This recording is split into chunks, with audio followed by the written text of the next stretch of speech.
start. 1, 2, 3, 4, 5 lights here at Summit Point Raceway. Jesus Christ, they went out fast. It's Donny held out for Henriksen, who gained 12 places. Look at this battle round turn 1. Charles Rayford sends it up the inside to take the lead. Andy Fox is going to try and hold it around the outside. Jared Kaler's got the inside just with Germany. Makes it through the middle. Henry Morse takes the win. That's Charles Rayford taking the win. Stephen Kim weaves down the straight and across the line. Donny Alpha Henriksen, half a second clear. Here they go. Can Kieran break late and hold that inside line?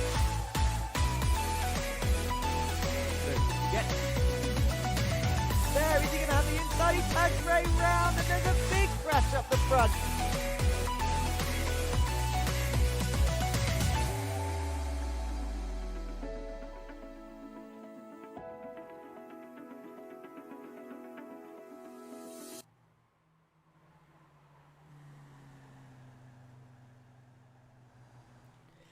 Hello guys and girls and welcome back to the Racing Line 4. I can't believe it's that time already. There's 15 minutes left of practice and we're here for round 10, the final round of the Volkswagen Jetta Cup. Can you believe that? You guys have been along with us now for a whole season, our second season under our belts, and this is the finale. This is it. And practice is on its way.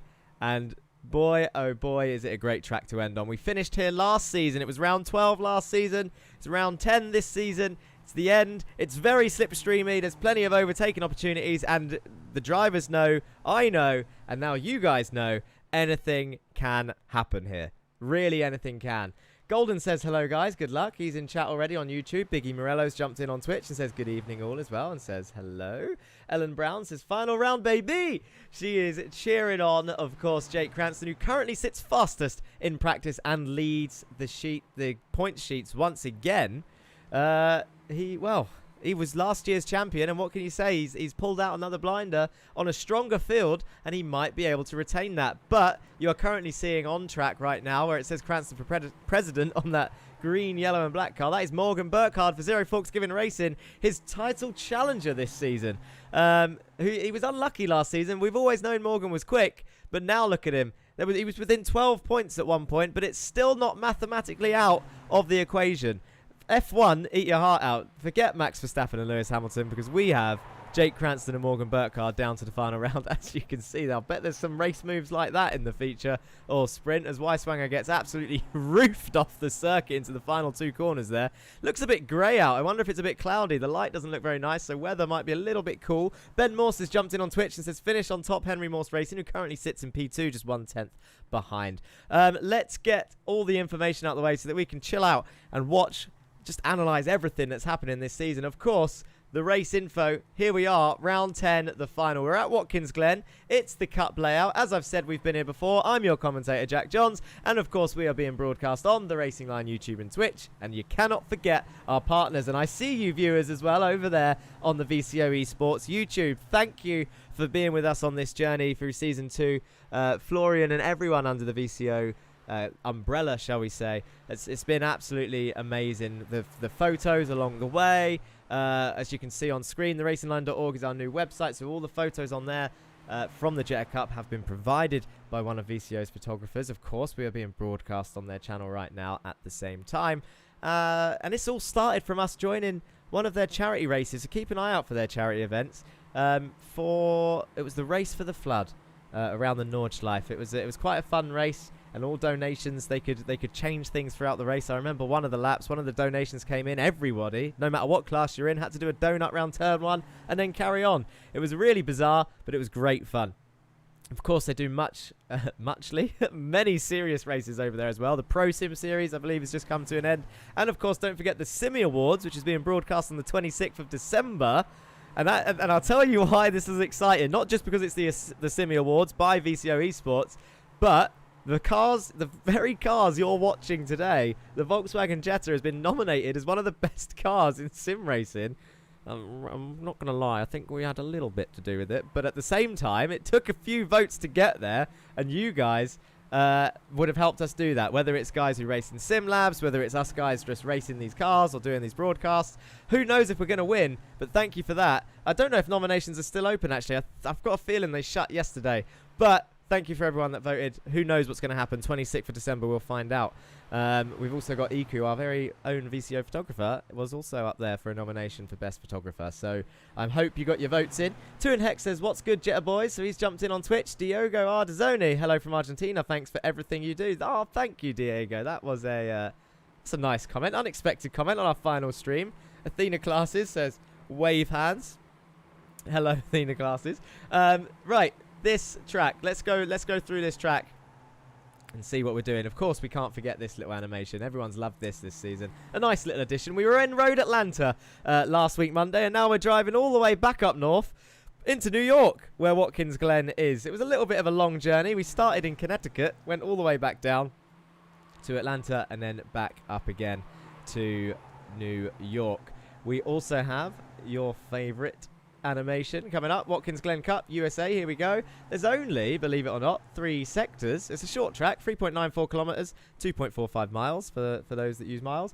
Very fast, as you can see. Not many corners. Only really 1 overtaking zone. It's quite difficult. Sorry, 2 overtaking zones. The speed trap is by a chicane. The chicane is that's what I was saying. The chicane's quite a difficult overtaking zone. Turn 1, or the back straight, is probably the best. Oh, I don't know if we're going to see overtakes in that chicane. Who knows? Who knows what's going to happen? There's only 7 turns, and it was established. You know what? I missed when it was established. I'm going to guess 1964. Can I rewind that? Let's just do that, shall we? It's only the last stream. Let's pretend no one knows. Ah, I was way out. 1956. Come on, viewers. You should have called me up on that before I rewound it. There you go. 7 turns, very slipstream heavy, a lot of flat out sections. The chicane being really the only corner to break it up. And then, well, who knows what's going to happen. Like I said, I'm excited for this one. Previous winners. We've been here before. Don't forget this little graphic that we saw at Road Atlanta. Watkins Glen Cup layout. Jake Cranston took the win at last season's feature, and Stephen King took the win at last season's sprint. So there are 2 different winners. Unlike Road Atlanta, where Jake Cranston had took both wins. Unlike Oran Park, where Stephen King had took both wins. Anyone would think season 1 was just between those 2 for the championship. Turns out it was. Jake Cranston coming out on top then. Now it's between Jake Cranston and Morgan Burkhardt. Who's going to come out on top this time? Let's have a look at those championship points so that we can get a breakdown of what is going to happen. We've got just over 8 minutes left. We're making good time. That is great news. Let's have a look at the Drivers' Championship. Jake Cranston then, 482 points. Done everything he needed to do on this American stint. Heading into this final triple header, there was only 12 points between Morgan Burkhardt and Jake Cranston. There is now 55 points between those 2. However, there is a maximum amount of 79, I think, for a round. So if Jake Cranston has an absolute nightmare and Morgan Burkhardt is on fire, it absolutely could go his way. There's a 55-point gap. We've got a sprint race to go. If the gap goes to under 49 for Morgan, he could have a chance to take it in the feature race. So keep an eye out for that. He needs to outscore Jake Cranston by 6 points. So if you guys can do the math on that, do it. I'll try and do it in my head. In terms of the teams, we'll go through the teams in a second. But you've got Stephen King. He's actually only 27 behind Morgan, so he could jump up a position and take P2, but he's mathematically out of winning the championship. Jared Kaler is not with us today. He would have had a pit lane start for both races, so he's decided not to race today. Looking fairly safe from Austin Farr in P5. Although Austin Farr has shown some great pace, so maybe not. Only 2 points behind Austin is John Bailiff in P6. Donny Alpha Henriksen, only 4 points behind that. Everyone's racing for loads of positions. This is mad. There was no way I was going to mathematically be able to work out all of this. And then Alexander van der Velde, 273 points. So he looks like he might be out of jumping up all those positions, but he could definitely jump a few. Dan Blake, another new addition to the season for Win It or Bin It Racing, 229 points. 4 points behind him is Kieran Dempsey, the highest point scorer for Meatball Motorsport in P10. Dan Downing, a new independent driver who had a slow start, who is firmly aiming, he set his sights on, he set that target of a top 10 finish at the end of the season. He's only 3 points behind it, so he could get that today. Joshua Germany had a double podium for Pulsus Esports last round, and that's bumped him back up to P12 with 198 points, nearly breaking the 200 point mark. Kyle Ridley right behind for Down Under Sim Esports. Esports. 2 ORD drivers then make 14th and 15th. That's Chris Smith and Ryan Smith, not related, 180 points and 160 points. Ryan Smith having fuel issues early on in the season, so he definitely could be closer to Chris, if not ahead, but who knows? Those two have been close all season, perhaps too close, as we've seen ORD hit each other quite a few times. I'm sure they wouldn't like me reminding them. Henry Morse, only 1 point behind Ryan in 16th. Andre Majorek, a new independent driver, only 5 points behind Henry. Andy Fox, P18, a race winner, let's not forget, for Win It or Bin It Racing. The only team to have all 3 drivers as race winners. 149 points for him. Jerry Agard only 1 point behind him in P19. And Jameson Huffman, our latest race winner, our 8th different race winner in the Jetta Cup this season alone, in 20th place, 139 points. It was a slow start and he's missed a few rounds for Jameson. Otherwise, I'm sure he could have been a lot higher. Shall we have a look at the next page? Because it keeps going. There's plenty of drivers out there. We've got a few minutes. That's good. Here's what the rest of the field looks like. Martin Wallace, only 3 points behind Jameson for Zero Forks Given Racing in 21st. Jack Lewin, who is no longer with us after round 3, is in 22nd place. Sam Van Olst is in 23rd, 113 points for him. He's looking to jump Jack Lewin, I'm sure. Duncan Murray, 109 points, equal to Ika Lequay for Lurchas Gaming in 25th. Greg Otley, only 9 points behind them in 26th. Yeezus Amundere in 27th. Ray Oliver, strong driver, quick driver. Really shows the strength of field if Ray Oliver is down in 28th place. Let's not forget he's had a few crashes. Not all his fault. 87 points, though.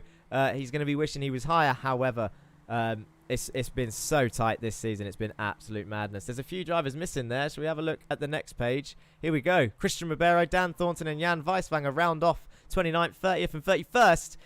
Sebastian Hall-Michael in last place with 0 points for Meatball Motorsport. Jan Weiswanger actually got passed by Dan Thornton in the last round, who had a cracking event. Dan Thornton for ORD Racing. Keep an eye on that little battle. There's only 5 points between them. Can Jan pull an absolute blinder in the final round and not take the bottom point scorer place? Who knows what they're going to do? Let's have a look at that Constructors. We need to have a look at the Constructors before we move on. And here it is. I don't know why it's black and white. I've said that all season, and I'm sure that will get fixed in the future. But Masters of Talk Motorsport have pretty much, let's be honest, we've said this now for 2 rounds. It looks like they might have done it. Pulsar Esports, last year's champions, 757 points. They were getting closed in on by Win It or Bin It Racing. They pulled out a blinder last round, though. 757 points. They're now in P2. Masters of Talk Motorsport, 919 points. Wow. That is 162 points gap. 195 points is the max per weekend. It's going to be pretty hard for anyone to score that, I'm sure. Only 2 teams mathematically possible. The max in the feature is 129. So Pulsus would need to outscore Masters of Talk by 40 points in qualifying and the sprint. That is... Oh, it's going to be tough, man. Because if you get pole, first, second and third and the fastest lap, that's 66 points. So, you know, it's a big ask for Pulsus. Can they do it? Win It or Bin It Racing, Zero Forks Given are still fighting for P3 realistically. Zero Forks Given will be absolutely over the moon if they can secure that on their first season in the Volkswagen Jetta Cup. Down Under Sim Esports looking pretty out of it by now in 5th place, but who knows, they might be able to turn it around. ORD look pretty secure in 6th, and only 2 points separate P7 and P8 Meatball Motorsport and Lurchas Gaming Team. Meatball Motorsport being carried by Kieran Dempsey at the moment. Jan Weiswanger scoring a couple of points and Seb with 0. Lurchas Gaming Team, all 3 of them pulling their weight, but tending to be in the lower ends of the points. So it's looking really close. Aleki has jumped in YouTube and says, sad that it's the last race for the Jetta Cup. Can we see them in Talladega for a fun finale? Zero Forks Given has put their Zero Forks Given logo in the chat, of course. They always like to pop that in there. Showing their support for their team. No worries. Right. How long have we got left? 1 minute left before quali. Speaking of a fun finale, Talladega. There's been rumours of an oval. We do normally do one more stream in the Jetta Cup. Obviously, this is the last one for points. This is the one that matters.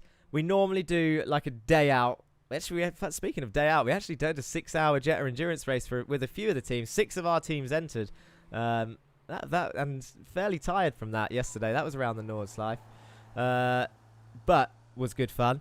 We do need to do a week 13 stream, which would normally be on the Monday, so we might be back next week. but it's not going to be an official round, and I like to jump in with them. So I might be racing, so the stream might not necessarily look like this. It would probably just look like an onboard of me, and I'll try and talk and try and keep my language down, as when I get taken out, I get fairly frustrated. How close is it then? But Morgan Burkhardt, 2 seconds to go left to practice, has gone fastest. I wonder if that is an omen. Sad to see this be the final race, says Zero Forks Giving Racing. Good luck to everybody on Twitch, that comment is. Thank you very much for joining us, guys. It's been a hell of a season as the session crosses over. This is what the calendar looked like. We visited Tsukuba. Oh, is it going to come back? There we go. Tsukuba 2000, all the way back on the 13th of September. Sounds ages ago. Feels like it's flown by, but it also feels like we're ready for a rest. Who knows? Only you guys can tell me that. I know you enjoy it, but I don't know how much you enjoy it. Okayama, 20th of September, and then Oran Park, 27th of September, 3 weeks in a row. And then we had a break week, and then it was the Euro stint, Red Bull Ring, National it was, Monza Junior, Alton Park and Donington. It was a great stint in the Euro stint, 4 in a row, another break, and then the 3 American rounds, and we're at Watkins today. And here we are, about to go to qualifying.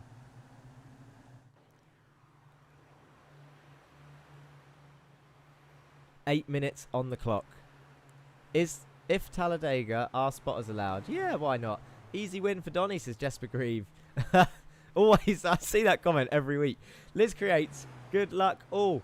Can't believe it's the finale already. I know. And look at them all weaving down the straight to get their tyres warm. It's a shame about the weather. But it is what it is. I don't know who to focus on. Who's out first? It looks like it's the ORD boys. Thornton leading the way with Ryan Smith right behind. He's going to be the first across the line. What cameras do we have this time? Where is he? So he is coming around the final corner now, is Dan Thornton.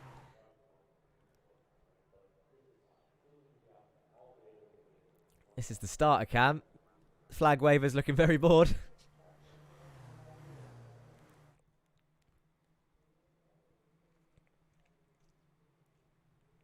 A turn 1 camera. I'm just having a look. Just going to try these out. I'm sure you won't mind. It's better to do this in quali. Oh, look at this for a camera view. I wonder if anyone's going to run that camera over in the race. Turn 2. Look how many people go wide there. There's no track limits at that area, just so that you know. So people are allowed to run wide there as long as they get back on before the grass.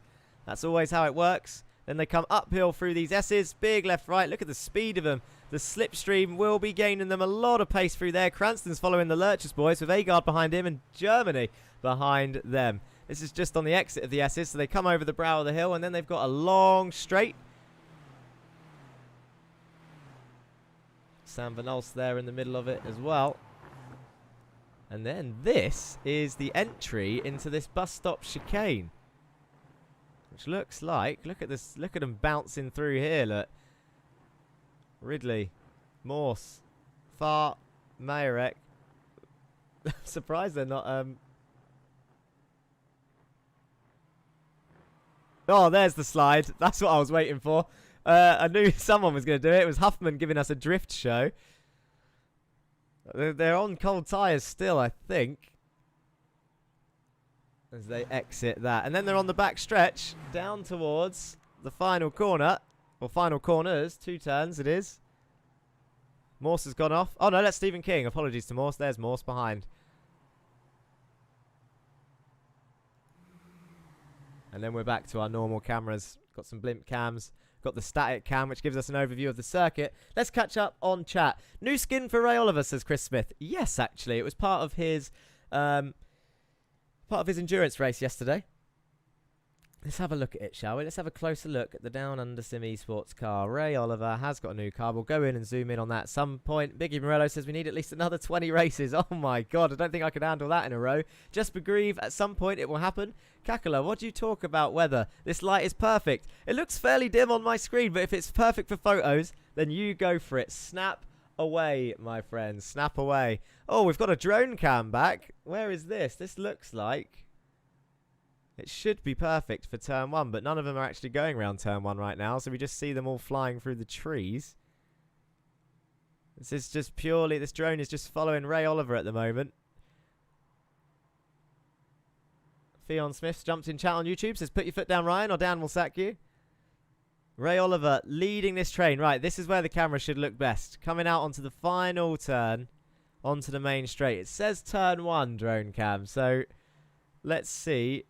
Does it go behind anything stupidly, like that grandstand full of people? Or does it actually look at turn 1 quite nicely? Are we going to use this in the race? We've liked the drone shots, but only if it actually shows what's going on. Turn 1, I mean, it does just follow him round. Yeah. It looks pretty normal, to be fair. And then it follows him up the hill, I guess. That's quite nice. I'll tell you who we need to give a quick shout out to before it gets taken away. Look who's on pole position, people. That's Jerry Agard for Masters of Talk. Jeremy Agard, number 13, pole position. Andre Majorek only a 10th behind. Burkhardt in 3rd. Cranston, 2 tenths down, is currently in 5th. Still looking at Ray Oliver in his chrome. Let's get a closer look at that chrome. We're done with cameras. We're done with messing around with cameras. Let's have a closer look at the chrome livery of the Mindset car. The Down Under Sim Esports Mindset sponsored car.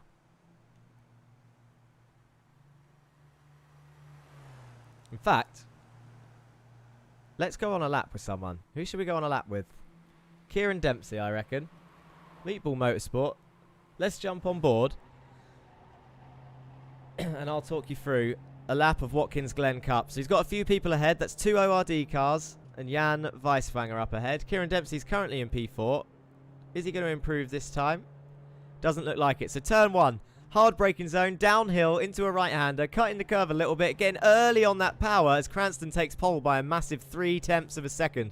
Doesn't cut the grass, does Dempsey. It's flat out all the way through here now. Up through this right-hander. It looks like there's an ORD car moving out the way. I hope he doesn't block anyone through this left-hander. You've got Jan Weiswanger up ahead, still flat out, 6th gear, holding it tight to this right-hander now. And now Jan and Kieran are going to have to move to the left. Dan's going to have to move out the way, or it might be a potential penalty. Although Jan, without the slipstream as much as Dempsey, might get in the way of Dempsey here into the chicane. Doesn't look like it. Dempsey's backed off a little bit into a fast right-left chicane. And then you want to get your foot down nice and early on the power and just lift off for this corner. It looks like Kieran pretty much kept it flat for the entry. Maybe it's not a big lift. I'm clearly out of touch here around the Watkins Cup layout. It didn't even sound like he lifted half there through that long right-hander of turn 5. Another straight now and towards the final left and then the final right of the circuit. Again, pretty fast. That's why I said it's difficult to overtake as Jan gets a little bit of a slide on. Looks like he's going wide. I hope he doesn't rejoin in front of Kieran. Could ruin his lap as he turns into the final corner. Doesn't look like Jan's there. Although he does move over, so it doesn't look like that was going to be the lap. But Jake Cranston puts in an absolutely blinding lap there. As we see all 3 Zero Forks Given cars in a row on track, still slipstreaming. There's only 20 seconds left. Morgan's actually the head of this train, even though he's the one that needs to be outscoring Jake, who currently starts on pole and is getting a point. Morgan needs to outscore Jake by 6 points. And at the moment, it's going to be 7 points because Jake is going to get pole position and a point for it. As Morgan Burkhardt moves up into P5. There he is. Pulls over. Done. Timed that to perfection. 8 minutes just ticked over there. It's impressive. And now it's grid time. Here we go then. Sprint race is on its way, people, for the final round. Jake Cranston takes pole position again for the 7th time this season, I think. That's an absolutely staggering performance from that boy.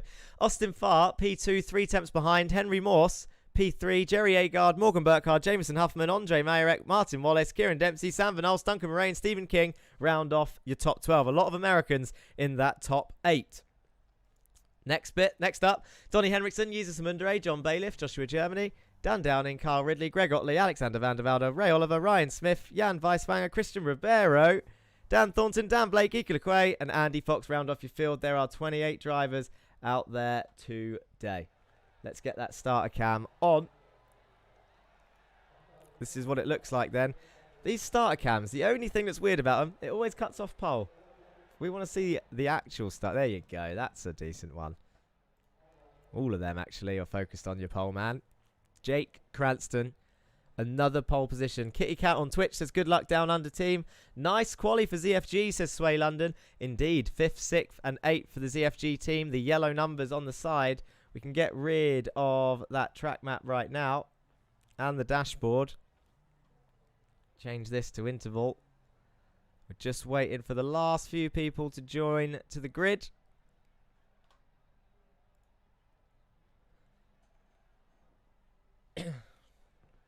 And there he is. I think there's one more person back there somewhere.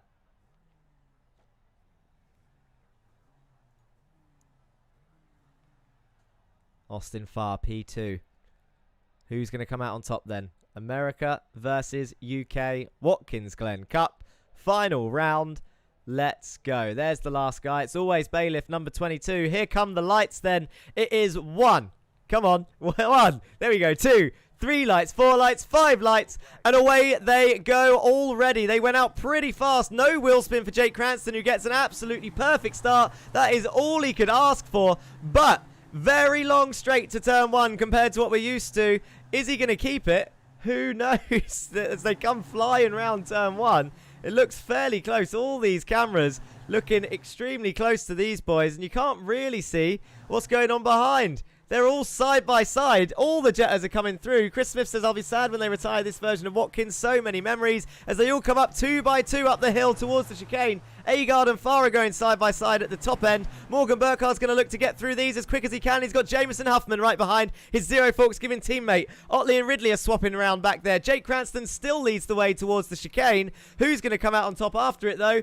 Well, Jake Cranston is with Henry Morse in P2 and Jerry Agard is in P3. Could he be on for his first podium? That's Joshua Germany off in the background, and Dan Downing has cut across the chicane as well. That might be a slowdown, but if he's avoided an accident, maybe it was the right choice. Jerry Agard, P3, Morgan Burkhard behind him. Is Jerry going to help his teammate, or is he going to fight for his first podium ever in the Jetta Cup? He's well deserved for Jerry Agard. It's 2 seasons, but you've got to say all of them are going to fight for it, so he's going to have a tough job to hold on for 10 laps. Fuel might be an issue here. Whoever's leading the way might struggle for fuel towards the end of this race. The sprint race cuts it fine on fuel compared to all the other races we've been to. So to be honest, if you're not leading at this early phase, you should be all right. Jesus Christ, I've looked across and there are loads of people watching today. Thank you for joining us on the finale. Whether you're watching here on the Racing Line YouTube, Twitch, or of course over on VCO Esports, thank you for joining us on this journey. We're on lap 2. Jake Cranston leads the way. Henry Morse in P2. Jerry Agard and Morgan Burkhard, the championship rival, is in P4 at the moment. We've got Blake and Weisfanger battling it out down in 21st as they come round turn 1. There's another Win It or Bin It car going side by side with someone there. That's Greg Otley, who looks like he backed out. Yeezus and Mundere still side by side with John Bailiff, though, as they head up the top of the straight. Who's going to come out on top as they head towards the chicane? Should we try the chicane drone cam? It was there somewhere.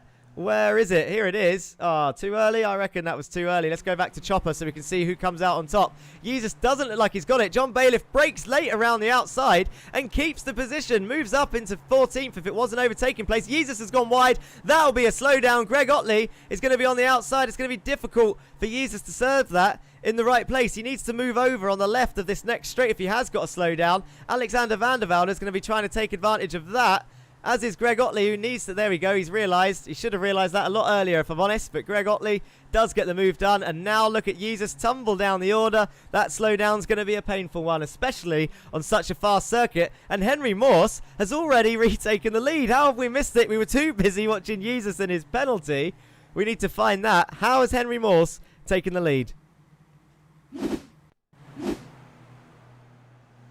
It was on the back stretch. This is what I mean by slipstream. This might be happening every lap. So we're watching a replay right now. Henry Morse goes around the outside into the chicane. Jake taking no risks. Looks like he backs out of it. Agard's still in P3. There was a bit of contact with Huffman and Majorek back there, but it looks fairly safe. And they continue. And look at Dempsey going side by side with Majorek into turn 5.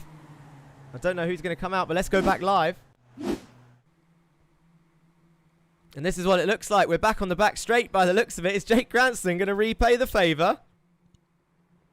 He can't quite get it done. Is that Morgan Burkhardt in P3? This is madness. I actually can't keep track. We need an overhead. Where's the blimp cam when you need it? Because this is absolutely crazy. I can't keep track of who's swapping where, who's passing who. Jake Cranston's in P2. Morgan Burkhardt's now in P3. He needs to outscore Jake by 7 points if he wants to carry on and try and get the championship in the feature.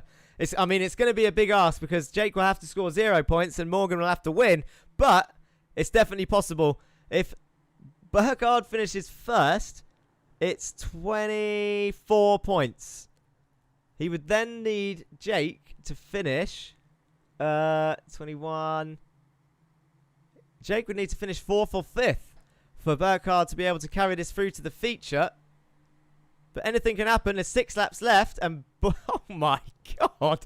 Please tell me you saw that. Burkhardt absolutely sends it into turn 1. It'd be foolish if he didn't try it. Let's get back onto ground level. Jake is going to take it back, and Agard's going to come through as well. It looks like Burkhardt might lose the position he gained, and another one to Agard. And Austin Farr's actually now got a run as they head up towards the chicane once again. So that actually cost Burkhardt more than he would have wanted to, I'm sure, as they now head towards the bus stop chicane. I'll tell you what, unless I've missed something big, everyone has been really clean in this final race so far as they enter this chicane. As I say it, Burkhardt's round, Mayorek's round, Huffman's round. There's more cars involved. That is your championship rival out of the sprint race. It looks like Jake Cranston has had more luck go his way. I mean, he's got the skill to back it up. But look at Christian come flying through the middle of the 2 Zero Forks giving cars.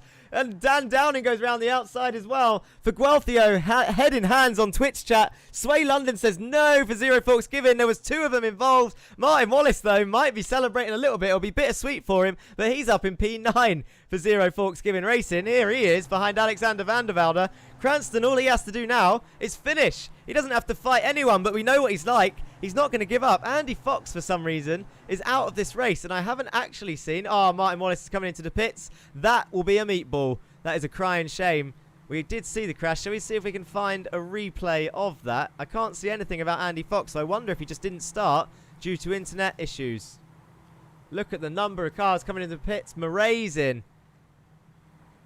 Oh, no. Bad day for Zero Forks Giving. And there it is. Huffman, Mayorek round.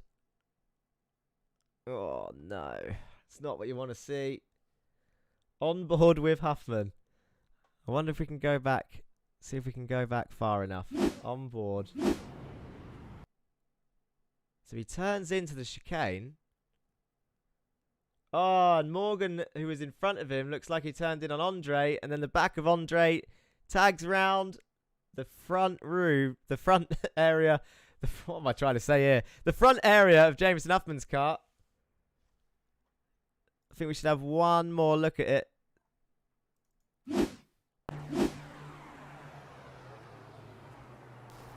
Oh, there it is. Everyone pinched towards the wall. There was a bit of a touch from Jameson onto Morgan.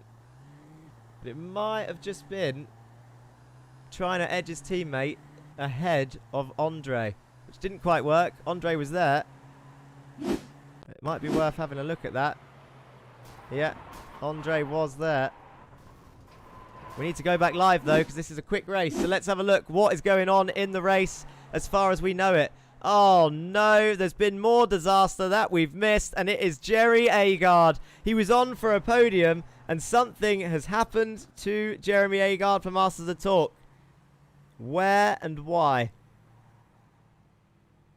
Henry Morse has just been passed by Jake Cranston. This will be up the back straight towards the chicane once again.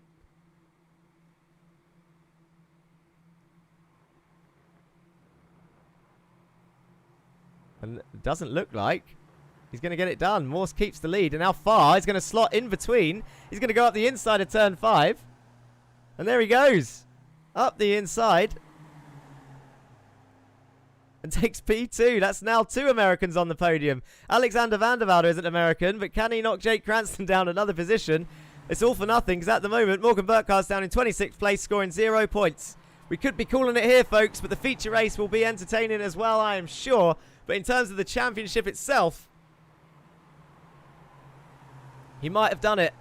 4 laps to go. Final round, 4 laps to go before the feature even starts. We're going to see our second Jetta Cup champion, who is the same person as the first Jetta Cup champion, who will be reigning 2-time Jetta Cup champion. 3 laps to go. He's going to want to win this. But if I know Austin Farr and Henry Morse, they're not going to let this go easily. And they're going to work together even though they're on different teams. Austin Farr for Down Under Sim Esports, Henry Morse for Pulsus Esports, Jake Cranston for Masters of Talk. That was a big nudge from Austin Farr, who got Henry Morse a little bit squirrely there. Alexander Van der Velde is absolutely putting on the pressure, getting piled on the pressure. I'll tell you what, he's having a good race. Ray Oliver up there. Oh, I don't know if he was going to get pinched there, but there he is. He's going to make a move on John Bailiff, is he? Not quite. He's going to have to go around the outside of turn 5. He's going to slot in between. Greg Otley's in the big points as well in P8. This is going great for some of the drivers. This is why Watkins Glen Cup is a good round, because it always throws up something unusual. I'm going to be honest, I can't see anything on my timing screens for Jerry Agard other than, well, no, other than that he's pit. I can see that he passed Joshua Germany for P21. And I can see where Andy Fox jumped to the pits. But no telling what happened to Agard. Can't find it anywhere. Just that he went to the pit lane. This is what I can click on. And that is it. We don't want to see that. I already get made fun of enough for looking at random 1Xs. We don't need to see a random orange car in the pits. But we do want to know what happened to him, so maybe he can tell us in the 10-minute break after these final 2 laps. Is this going to be a repeat? Lap after lap, Jake Cranston's piling on the pressure for the sprint race win. Season 1, Henry Morse took many a sprint race win from Jake Cranston, and it was always by the 1,000th. Are we going to see a reverse situation, as I can see sneaky Pulse's car in the background of Stephen King, who's now racing Alexander Van der Velde for P4. He's got Bailiff behind, Ray Oliver behind him in P7, Greg Otley in P8, Ryan Smith is in P9, and Dan Blake in P10 for Win It or Bin It. And look who it is, people. Where's Faguelfio at and the rest of the Lurchers boys? Jesus Amundere, even though he had a slowdown, a painful one at that, he's in P11. And Sam Van Olst in P12, your current reverse pole sitter with 2 laps to go. So your pole sitter will be Sam Van Olst and Jesus Amundere. That'll be a hell of a front row. Andy Fox 4 laps down, so it looks like well, is he driving round? I'm not sure, but he is out of this race pretty much. God, I'm running out of breath already. We've got another race to go, yeah? It's going to be nearly double the length.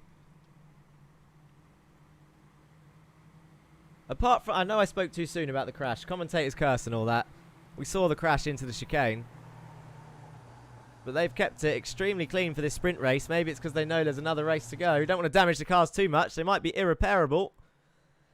But you got the top 3 in a little train by themselves. Jake Cranston looks like he might have dropped back for a bigger gap so he can get a bigger run down the back straight.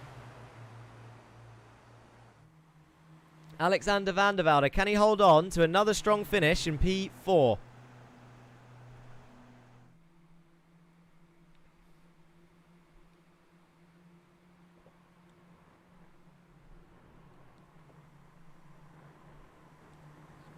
In terms of other things that we were watching, the championship for 30th place between Dan Thornton and Jan Weiswanger. Look at Dan Thornton and Donny Alpha Henriksen going at it behind. Dan Thornton's going to try and go around the outside of turn 5. If he can get that done, that'll be an absolutely blinding move. He can't quite hold it, but he looks like he's got the run on the exit. He's now going to have the inside to the next corner. Dan Thornton and Henriksen, they're going to go 3 wide. Is Ika Lequay going to make it 3 wide? Not quite. Jan Weiswanger is right behind this, though, so if Dan Thornton can't make this stick or spin out, then it would be big points for Jan Weiswanger. They're both in the points currently. Dan Thornton does get the move into P13, or defend the move into P13. I'm not sure who was in the lead to begin with, but Dan Thornton is absolutely driving the race of his season. It's taken 10 rounds to get there, and he's in P13 as we go on to the final lap. He's got Donny Alpha Henriksen all over the back of him, Ika Lequay behind that, and Weiswanger behind him, his championship rival, as Donny Henriksen slides it up the inside for turn 1, and Dan is going to try and hold it round the outside. Donny's not going to let him back on there, or is he? Yes, he does. 2 wheels on the grass for Dan, playing it safe, but he might have to give this up, or is he going to try and hold it on the inside, up the S's? That's going to be madness. if he can. He is. They're going to go side by side all the way. Equalakwe is going to take it 3 wide. Is he going to take it 3 wide? I kind of want him to. I kind of don't. I'm in mixed feelings about this. I think he's going to try it. He can't get it done. Equalakwe's been boxed in behind. This is madness. Absolute madness. I'm focusing on the battle for P13. There's fights all over the place. I can't see. Donny Alpha Henriksen does get the move done. And Jan Weiswanger goes off. That is absolutely great news for Dan Thornton as we go back to Henry Morse. I don't actually know where on track we are. Oh, this is exit in turn 5. Down towards turn 6. And look at the second gap that he's pulled here. I wonder if Austin Farr is just slowing down Jake Cranston here to try and cause something to happen. But you got Alexander van der Velde all over the back of him now. I wouldn't be surprised if that was a little bit of fun and games from Austin Farr there, trying to cause Jake an issue. But Henry Morse takes your sprint race win for Pulsar Esports. Austin Farr comes across the line in P2. Jake Cranston P3. Alexander van der Velde in P4. And Stephen King in P5. John Bailiff P6. Ray Oliver P7, Greg Otley another top 10 finish for his season in P8, Ryan Smith P9 and Dan Blake rounding off your top 10 with Sam Van Alsten, Jesus Amundere completing your front row for the next race. You heard it correctly. The front row, they will be starting. They will be starting. Let's have a look and see if, as we go into the break, can I find... Well, it's going to go into the break now. But I want to see if I can find a longer replay. This looks like the replay. Oh, it did cut across still. That's a shame. That is a shame. I found the replay, and then it's gone across. I wanted to see a replay of that crash. I'm sure you all did. If there is another season, I will get this sorted, 100%. Let's go back live then. It's warm-up time. I'll put the timer up there. We might have a chat with a few drivers. I wonder, actually, if Jake Cranston's available for a chat, because as much as that race is done and dusted, he is now officially... Oh, not that one. We don't want to see that. This is the wrong results.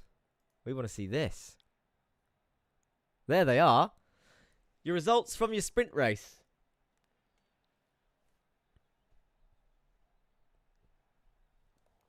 Henry Morse, another sprint race win to his name for Pulsar Esports. That's 2 Americans on the podium. I believe Mr. King predicted an all-American podium here at Watkins. Still might happen. But we got 2 out of 3. Jake Cranston ruining that American party, but taking your Jetta Championship. 19 points. Morgan Burkhardt, not in there because of a crash involving him, Andre, and his teammate, and then a number of drivers behind, including, actually, Martin Wallace, I believe, which is a real shame for ZFG. They were on for so many points. So many points for ZFG. We'll see them come back in the feature, I'm sure. Andre Mayerek says for a moment there, I thought I was going to have a good sprint race. Indeed. We saw you involved in that crash, Andre. From outside looking in on I think chat will agree with me, from outside looking in from the limited angles we had at the time, didn't look like it had anything to do with you. You're just minding your own business. And then, bang, it all went awry. Result for ORD, says Chris Smith. Let's have a catch-up on chat, shall we? We've got a few minutes. A-Guard replay. We had a look for that. Couldn't find anything. Excuse me. Biggie Morello says Andy Fox is on track, but I believe he had internet issues. Christopher Smith was clapping. Well, I say he's on track. He's connected to the server, says Biggie Morello. Kakala podium fight was still going on. Kitty Cat 2016 on Twitch says, will there be another season in 2022? I mean, we did this last time. I'm not going to say no, but I'm not going to say yes.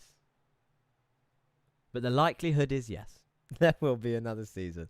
And there will be a bit of a break, if I'm honest, between now and then, because I'd like to take a bit of time in organising it, and I mean, the first one obviously took the longest to organise because we had nothing.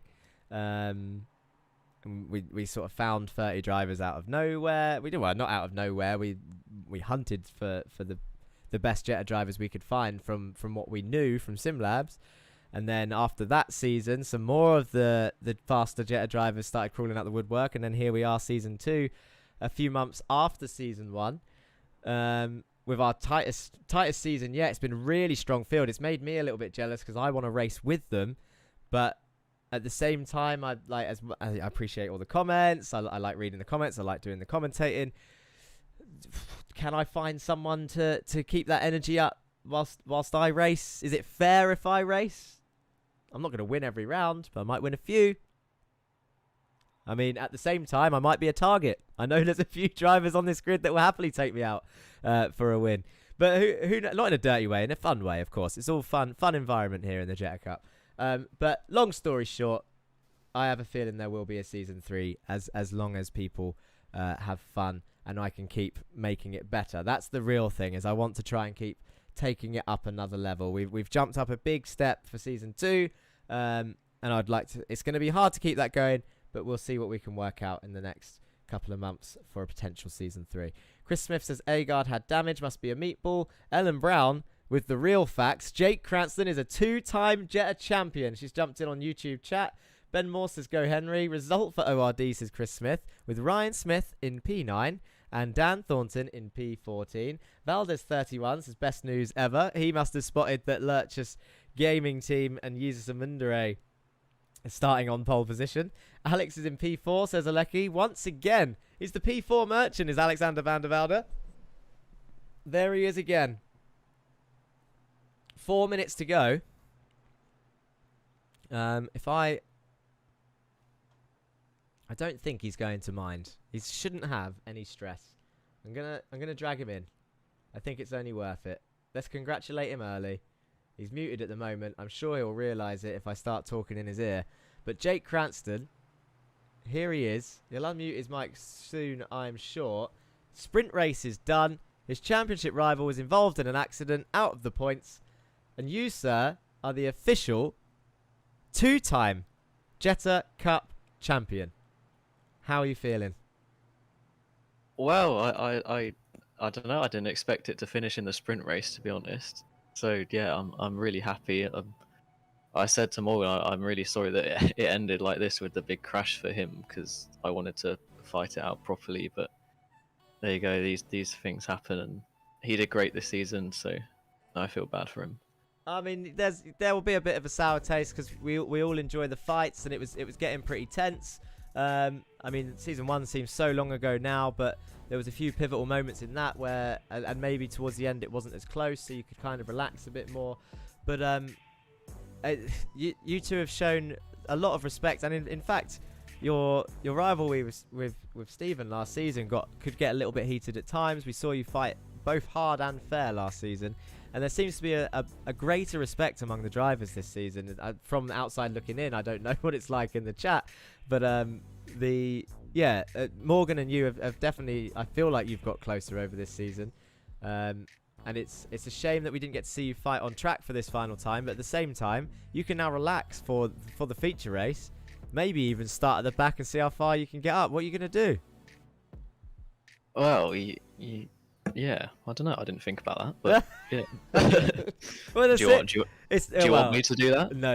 It's completely up to you. Because I don't know how you would do it without moving out of everyone's way. It might not be good for the sponsors. They might. Well, this is it. And at the same time, you probably want to absolutely demolish the team championship. So if you want to score over 1,000 points and get as high up as you can, I mean, you won that, so you're starting P12 anyway.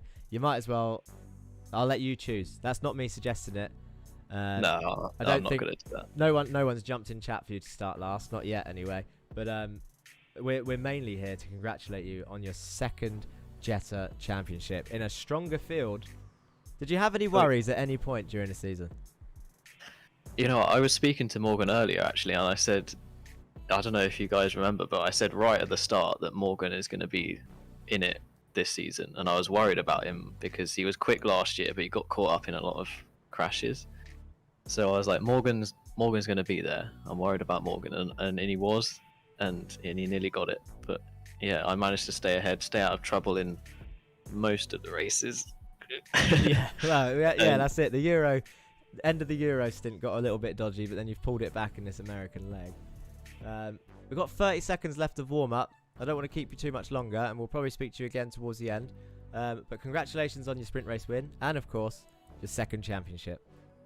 Thank you. Thank you. Oh, whoops. I didn't put him back in his team. There we go. I put him back in his team chat. Whoopsie. Wow. There he is. That was Jake Cranston, your Jetta Cup champion. Christopher Smith is suggesting a BMW M4 GT4 Cup. Do you know what? Haven't seen many of those. Maybe we will venture, obviously not away from the Jetta, but maybe a new sort of mid-season type thing. Kitty Cat 2016 says, thank you for putting on a great event. Enjoy watching the VW Jetta Cup. Love how you always end it with peace. That's I don't know how it stuck, to be honest, but it started in the circuit guide videos, and here we are with a little catchphrase that was completely unintentional. And I'll be honest, sometimes I feel like I get bullied for it in chat, because we don't say goodbye like normal people anymore in Discord. It's always with the word peace, especially from Mr. Bailiff. It's all good fun. Let's have a look at the grid. Hopefully, we have to wait for John Bailiff. We need to cycle through these names quick time. Jesus Amundre, Sam Van Olst is your front row. Dan Blake and Ryan Smith, the second row. Greg Otley and Ray Oliver, the third row. John Bailiff, Stephen King, Alexander Van der Velde, Jake Cranston, Austin Farr, and Henry Morse. Oh my God, they are ready. They did not wait for me at all. The lights are on. I couldn't even get through the grid. They've all readied up in quick fashion with 10 seconds to go. The lights are out. Jesus Amundre is off. Sam Van Olst is off, and they all start coming down towards turn one as their headlights are on. The sun is going down and setting on season 2 of the Jetta Cup, with Jake Cranston, your new champion, down there in the midfield, starting in 10th. Sorry, he didn't win the sprint race. I said he won it in the interview. He was P3. Henry Morse won it with Austin Farr in P2.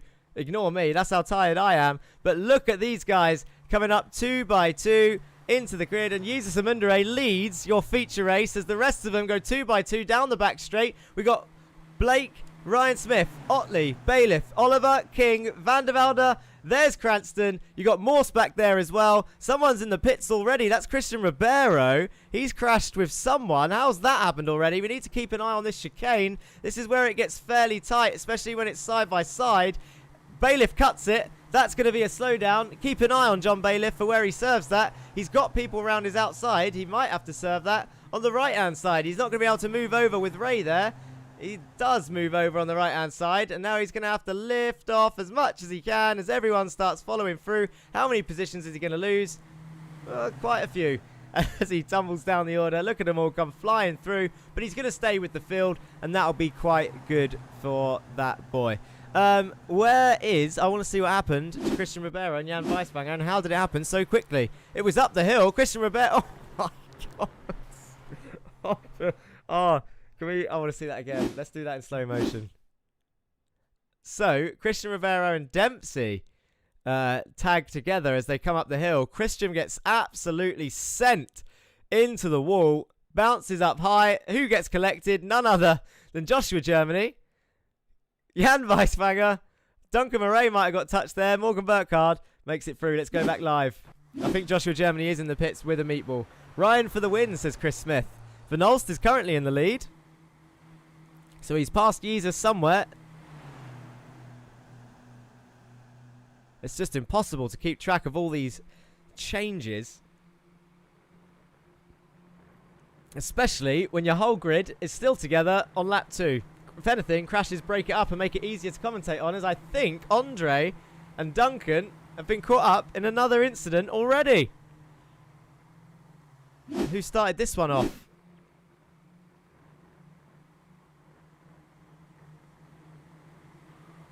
Burkhardt turns into Duncan Murray. Andre looks like he just avoided it. And then another Zero Forks giving car walking around. Go on, Blake, says Biggie Morello. He's cheering for his man in the Win It or Bin It car. He's currently in P3, chasing down Jesus Amundre. Couldn't actually find the pass for Sam Van Olst, but I imagine it was a slipstream one. It's too late now. We're on lap 3 of 19, and I'm sure it will happen again. So, Joshua Germany's still in the pits. I wonder if he's had enough. He's been in there for a while as Cranston and Otley are going side by side back here. Cranston way off the circuit, and look at all the cars following him. They all love using that little wide line on the exit. Van der Velde and King side by side. Henry Morse is there as well. Greg Otley in front, the number 93 independent driver with the black and blue car. He's got Van der Velde on his outside. Who's going to come out on top as they head towards the chicane? Oh, that's not a good camera. Oh my God, what's going on? Here we go. That's what we wanted. Side by side, in they go. I'll tell you what, Otley has done extremely well there.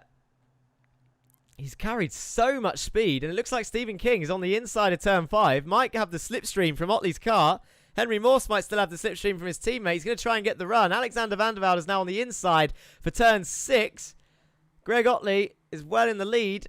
This isn't really a heavy braking zone, so Van der Velde is going to have a hell of a task to keep this position. Stephen King's going to hold it around the outside. We've seen these two get close all season. And it looks like into the final corner, that move is done. And that's Donny Alpha Henriksen round the outside of Henry Morse into the final corner. What a move from Donny Alpha Henriksen, and look at the run that he's got. Now that was opportunistic from him. I'll be honest, I want to see that again, and I want to see it on board. This is what it looks like from Donny Alpha Henriksen's car right now. He's got Henry Morse in front of him. I think he's just passed Austin Farr on his right-hand side. And watch this. Henry Morse brakes on the inside, gets pinched. Donny just absolutely commits to the outside, doesn't get moved over on, and he gets a massive run. So much so that there is Henry Morse behind him. Absolutely mugged. 2 positions in 1. Well done, that Masters of Torque car.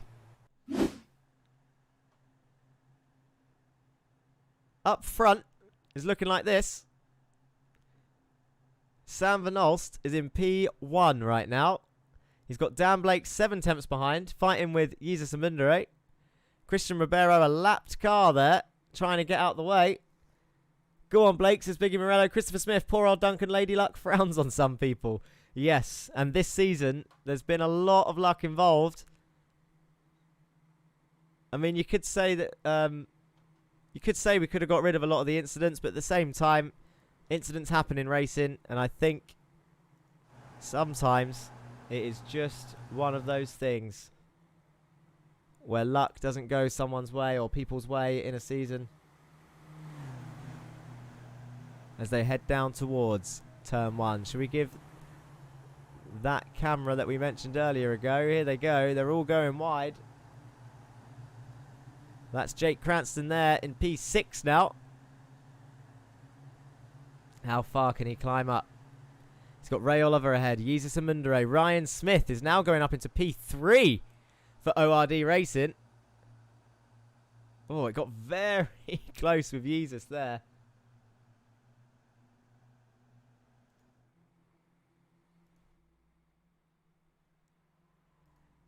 This is what we wanted. Sam Van Olst, Jesus Amundere, Dan Blake's there. Oh, big touch with Ray Oliver and Ryan. And Ryan is going to go off, I think, as a result of that. And probably, yep, bounces over the curb and gets a slowdown. It was going so well for Ryan, who nearly got a podium. It's not over. It's lap 5 of 19. They are going to be allowed to pit from this point. He might have a meatball from that hit. This might actually work for Ryan if he can get in the pits straight away. He's lost a load of positions here, but he's clearly got the pace. As Morgan Burkhardt comes into the pits. Jake Cranston now swapping positions with Ray Oliver, left, right and centre. They're going side by side through the final corners. Ray Oliver keeps that and wins that battle, as I see Ryan Smith does dart into the pits. I think we need to get that track map up and potentially the pit stop so that we can keep track of where everybody is. Duncan Morela and Jan Weiswanger out there on track by themselves pretty much, not benefiting from slipstream at all. So their races are going to be tricky to keep hold of, as Dan Blake is going to take it side by side up the S's. It's a risky move to do before the straight, especially with so much slipstream, but he's now going to have the inside for the chicane if he can keep his car there. Sam Van Olst put on a sterling defence in Donington. Is he going to be able to do it this time? He needs the extra speed as they head down towards the chicane. Who is going to come out on top? I just can't call it. Is Jesus going to make it 3 wide? It's going to be really risky if he does. He is making it 3 wide. It's 3 wide into the chicane. Are they going to survive? Yes, they are. Dan Blake comes out in the lead. Sam Van Olst in P2. Jesus loses out. Ray Oliver's now in P3. Jake Krantz's up the inside of Jesus and Munderay into turn 5. They're going to battle that out side by side as Alexander Van der Velde and Greg Otley are side by side heading down towards turn 6. And you've got Henry Moore sitting pretty. There's Stephen King involved as well. He's with Greg Otley. There was a little bit of a touch there as his car gets sent to the right violently, even though it probably was just a slight door rub.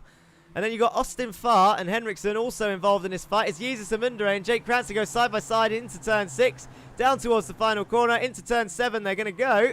Jake Cranston leads that battle. Jesus and Munderay now down in P5 as Stephen King comes into pits, as does Donny Alpha Henriksen, as does Ika Lequay for Lurchus Gaming. Kieran Dempsey caught in a crash out there by himself. Duncan Murray, same thing. Jan Weisfanger, same thing. Who is this good for? Dan Thornton, who's involved in the points again. And look at him fighting his way through. He's got Christian Ribeiro behind him, I think, who is a lap down in P26. Jameson Huffman and Martin Wallace around him. Kyle Ridley for Down Under Sim Esports. Dan Thornton is going to be happy after this one. I'm sure we'll see Liz in chat again. He's going to be a happy bunny after today if he can stay in those points. A double points finish for him.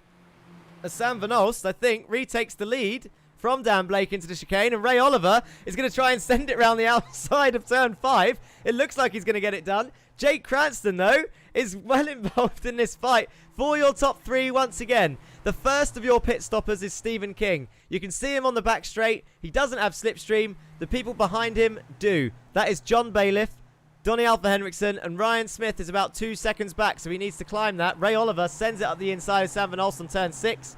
Sam Van Olst sees it coming. Jake Cranston is now there in P3 as they head towards turn 7. Ray Oliver around the outside. Should give Jake a bit of a pinch there because Jake's being opportunistic as Dan Blake and Henry Moss jump into the pits. Ray Oliver now side by side with Sam Van Olst heading down towards turn 1. This move might be done. How much room is going to be given on the exit? That's the real question here. Into turn 1 they go. Who breaks the latest? It's still side by side. Sam Van Olst uses all the track available. Ray Oliver's still there. Sam Van Olst comes on track. Are they going to go 3 wide? No. Jake Cranston backs out of that. And up the hill they go again towards the final chicane. The Jettas coming through 2 by 2. It's lap 8 of 19. The sprint race was 10 laps. That'll be where we see everybody complete their pit stops. This is looking close. Jesus is taking it 3 wide again into the chicane. This is a brave move. It didn't work last time. Is it going to work this time? Not quite. He's provided the entertainment, is in Munderay. He does pass Jake Cranston. He's back into P3. Is he going to get his second podium? Who knows? But Ray Oliver takes the lead. Sam Van Olst in P2 and Jesus back into P3. But look at the run. Jake Cranston gets out of the exit of turn 5. He's going to give Jesus a bump. I wonder if he's going to help him. Or is he just going to get past and fight his own way through? Excuse me.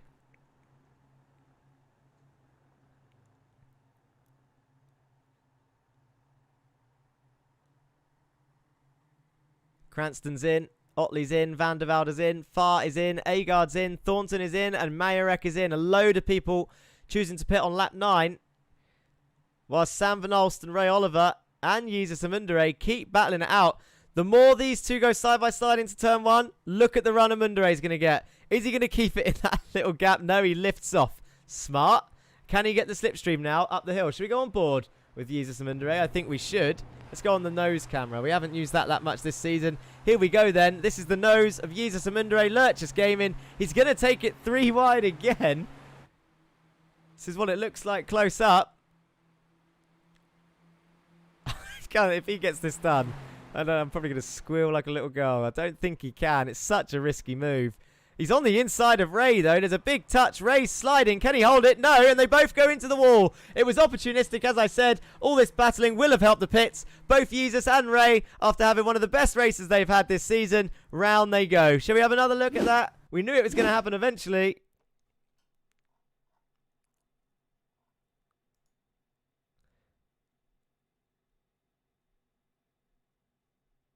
I mean, it looked like Jesus did his best to get that car stopped. It was an opportunistic move. The question is, did Ray have to give him room or not? Round Ray goes and collects the person that he had the accident with anyway. And now come through the drivers. Let's see all the sad faces from Lurch's Gaming in chat.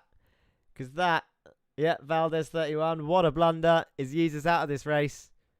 I reckon. Let's go back live.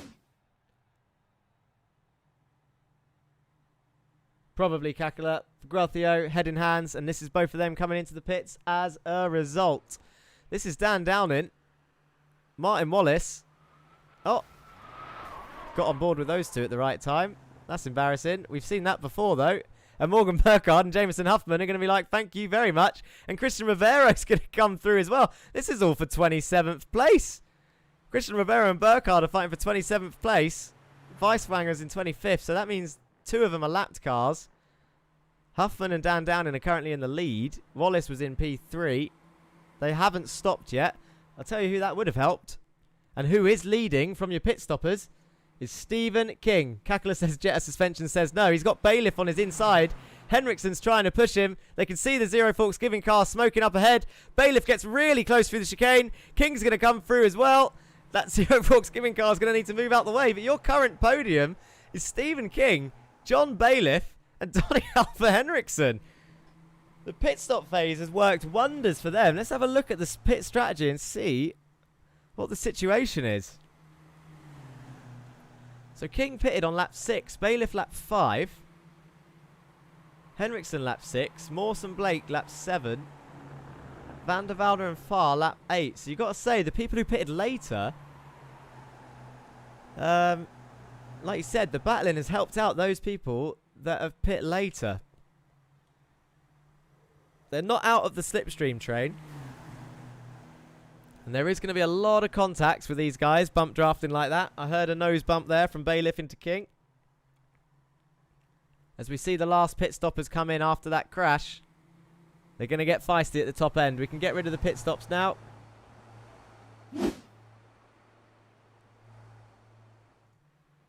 Get that track map back up though, because it shows us where everybody is.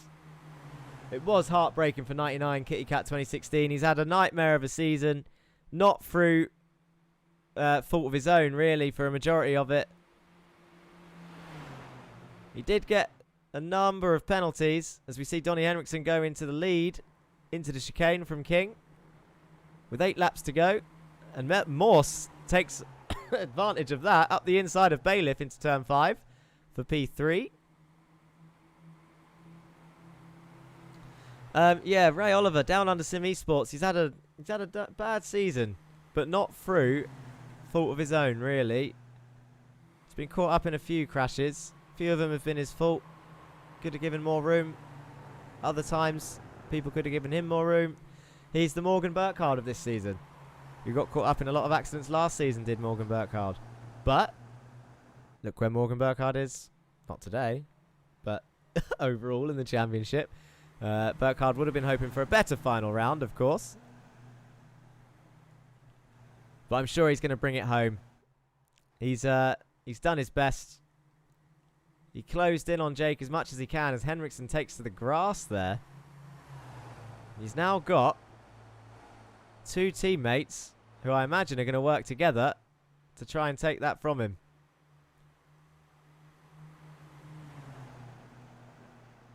Whilst the third teammate, who they probably would have needed to beat Masters of Talk in the championship, sits in 28th place, 9 laps down. Gets 1 podium, thinks his job's done, scores 0 points, retires.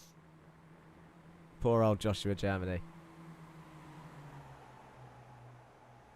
Riley's popped into Twitch chat, says go Henry. The thing I've loved about this season is no matter the crash and the amount of people involved, there always seems to be a great number of cars still fighting for the lead fight. As I've said, crashes happen in racing, it gets close, they're all fighting for... I mean, realistically, I know none of them are thinking about this, and I wouldn't be if I was driving as well, as I see Dan Thornton go to 23rd. Doesn't look like he's in the points anymore. Realistically, none of these guys are thinking about the points advantage they're gaining. So the risk they take for a position here in the feature race, apart from the top 3, anyone else is only gaining 2 points per position. But then again, maybe they are thinking like that. So for example, who's on the back of this train? Austin Farr.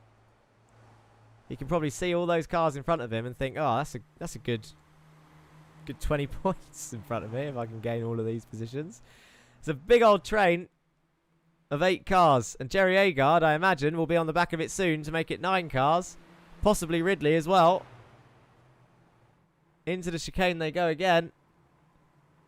None of these boys taking it side by side. They know about that risk. The highs and lows of racing indeed, Kitty Cat. Accidents will always happen, but if there weren't any accidents, you'd have to say, are the drivers really driving on the edge? But there's always room for improvements. We'll never get a perfect season for everybody. We need to live with that. But I think realistically, if we can drum up enough drama for iRacing to have a look at this car, especially if it wins Car of the Year at the VCO Simi Awards, guys. I see you over there on the VCO Esports channel. If this car wins Sim Car of the Year, which would be mental, hilarious and mental, maybe iRacing will have a look at this damage model, because the meatballs are genuinely ridiculous. We've had some bad ones this season where even if it's like they are already together, if they are already together and like a netcode strike happens or something and they don't actually get damaged, the car feels fine, they'll get a meatball on the front right or the rear suspension.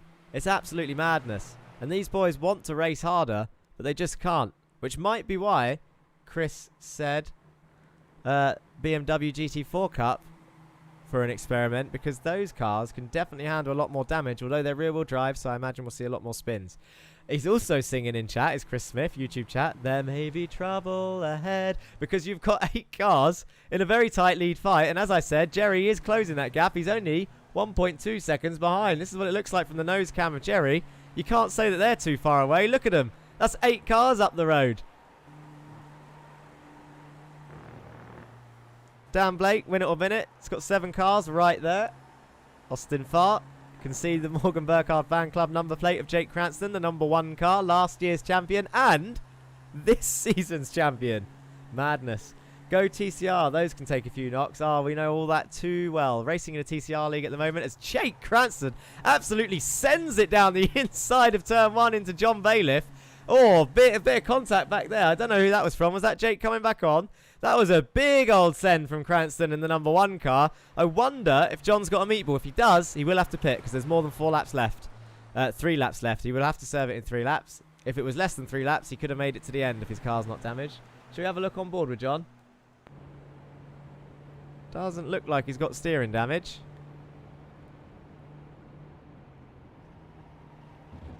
Henry Morse. Donnie Henriksen almost taking it side by side into the chicane.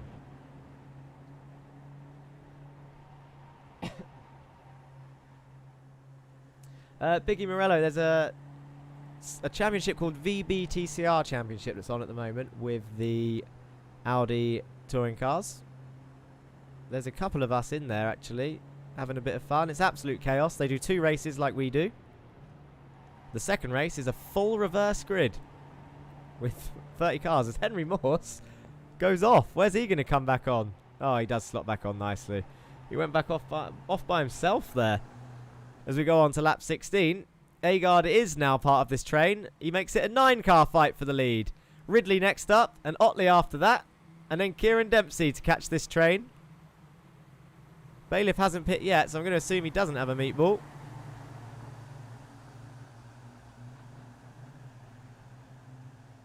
Dan Thornton pops in chat and says same old story. After a really good sprint race and what was looking like a good feature, we weren't too sure what happened to him, but by the time the pit stop phase was over, he was down the order. Biggie Morello, something I'll have to look into. Riley Andre's asking him what. should be focusing on the stream because Henry Morse is about to take the lead as he sends it around the outside of Henriksen into the chicane with 3 laps to go and takes P1. But Henriksen's going to have the run into turn 5. Or does he?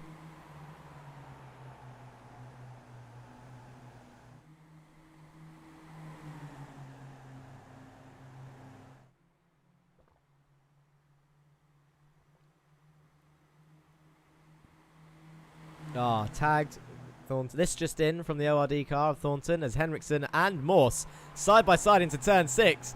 Is Henriksen going to keep his nose there for turn 7? Oh, Morse squeezes him out. That was close. Getting feisty indeed. Chris Smith sees this coming. I think we all do when there's this many cars fighting for the win effectively. I should really give a shout out to these two as well. They've been fairly close for a while. Sam Van Olst, Andre Mayerek chasing down Daniel Downing. But you've got the top 9 all fighting for the lead here, and anything can happen. Dan Thornton's news was tagged, meatball, no fast repair left, 8 minutes of repairs. Not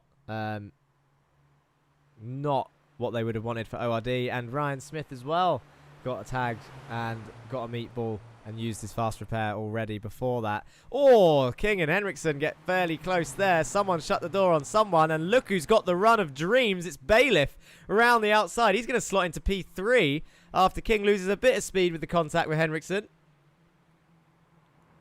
Henriksen returns the favour round the outside of chicane, retakes P1. King's going to try and go around the outside of Bailiff as Cranston takes advantage of it all on the inside of turn 5. And going to go move up into P3. That's your current champion, people. Jake Cranston goes up into P3. Takes about 2-3 cars in one corner. Henry Morse and Donny absolutely fighting. Is Donny just playing the team game or is he going for a win? I think he would be going for the win, surely. It's Donny Alpha Henriksen. But I'll tell you what I have just noticed. There's 3 Masters of Torque cars in this area.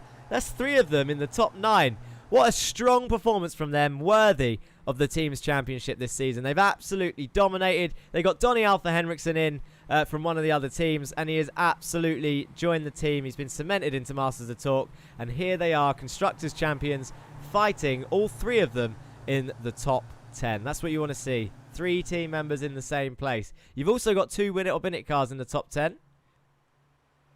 2 Pulsar cars in the top 10. 2 Down Under Sim Esports cars in the top 10. Zero Forks Given have had an absolute nightmare this round as it starts to get even darker with 2 laps to go. I've said it once, I'll say it again. The sun is setting on the final round of Season 2. Bailiff and Cranston side by side. Henriksen and Morse side by side. King and Agard now bumper to bumper. I am not sure who to watch, who to shout out, as they're just 2 by 2 all the way around as we approach the final lap. Let's have a look at what this looks like from Jerry's car. I mean, we could pick any of these cars back here. We could pretty much have a good view as Van der Velde's in this train. Kyle Ridley is in this train. This is the top 10. This is the top 10 after 19 laps of racing with a pit stop. What is going on? There's not, what is this, a second spread of field? Kyle Ridley, opportunistic to send it up the inside of there, especially as this is the last lap. Use the slipstream wisely. This is where the crash is going to happen if there is one. They're fighting for the lead is mental. It's like Moto 3, says Kitty Cat 2016. Here we go. It looks like there's a Pulsar's car running off with the lead there as Cranston has moved up into P2. And Bailiff is on the inside. Henriksen and King. So Henriksen's dropped down the order there.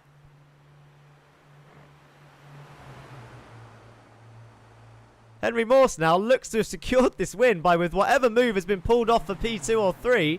Henry Morse has pulled away. Joshua Germany is going to tow him. That's a weird team game to play. Finish a lap down out of the points. He's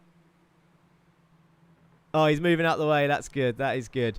Donny Henriksen bounces across the curve. It's going to be a big slowdown. Can he get it stopped? He can. He's going to tumble down the order. Is now Henriksen and Agard. No! Agard's round. Blake's in the wall with him. Donny Henriksen does survive the slowdown, but he's going to have to lift off. John Bailiff is in P2. He's got Cranston right behind him. Is there going to be a late dive? You've got Farr and King still battling. It was all going to kick off in the final lap. It was bound to happen. It was always going to happen. But Henry Morse comes round the final corner. Here he is. I know what camera to use for this. Where is it? As long as I don't miss the finish line. Here he is. He's waving the checkered flag. And Henry Morse is going to take your feature race win with John Bailiff in P2. Jake Cranston takes P3. Stephen King in P4. Austin Farr P5. Wow. Madness. I need a drink.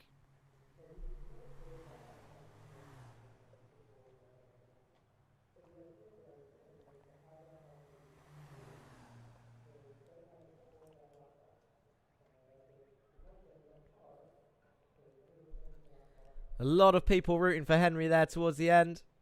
Kakula said, okay, Germany did smart. He wasn't going to get in the way of that. Ben Morse says Morse. Riley Andre says, yeah. Over 100 messages in the chats across all 3 channels. Well done, guys. Well raced. Morse and Farr through the big one. Here he is, Henry. Here he is. He is here. He here is. There's so many weird chats on Twitch. YouTube, you need to keep up with these weirdos. I'll tell you what I forgot because the action was too much. Vote your driver of the day.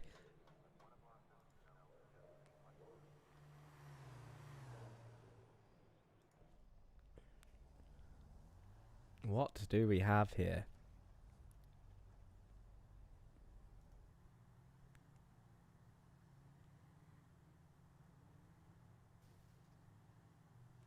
Jake Cranston. Donny Alpha Henriksen. Jerry Agard. Your team champions.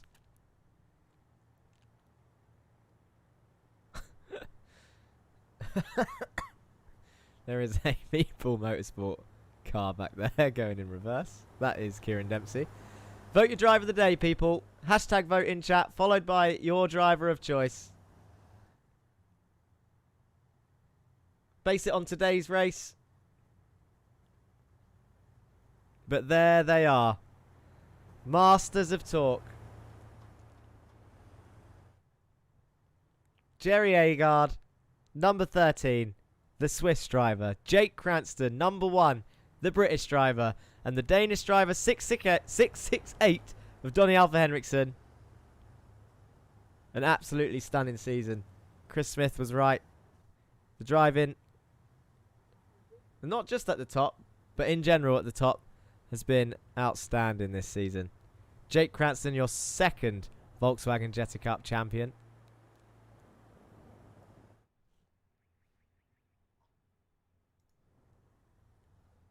Are they all going to go straight on?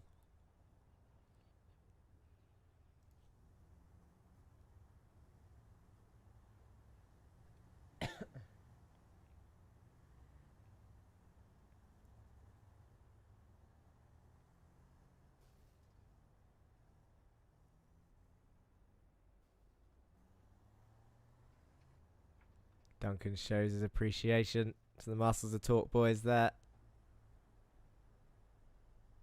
I think he's celebrating Jake's championship. Is he out of fuel?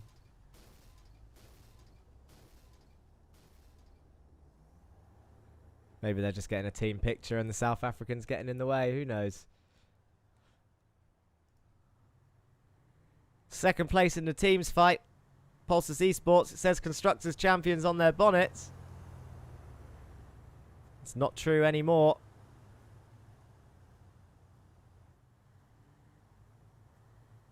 Look at them all come flying down the straights. Some people might mistake this for the Jetta's full speed. Zero Forks giving that. They had a cracking effort as well this season. Win it or bin it.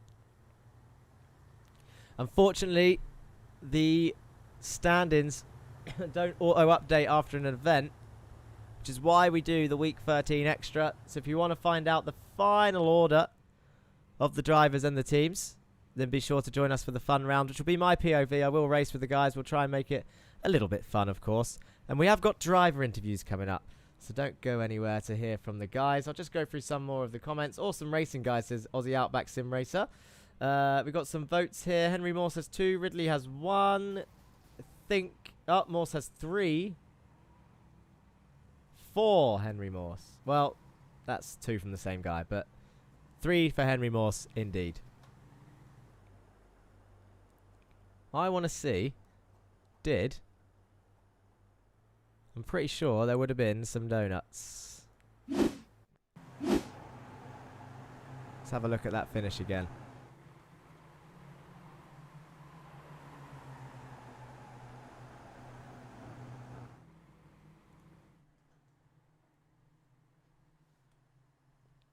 We saw them all parked up at turn 1.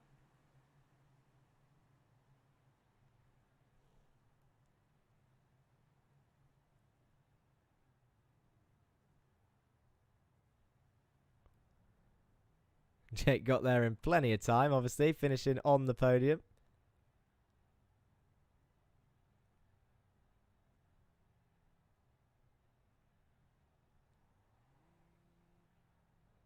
And they're actually, because it's night time, all lighting him up. There's your champion, Jake Cranston, Masters of Talk, doing his donuts, celebrating with everyone watching.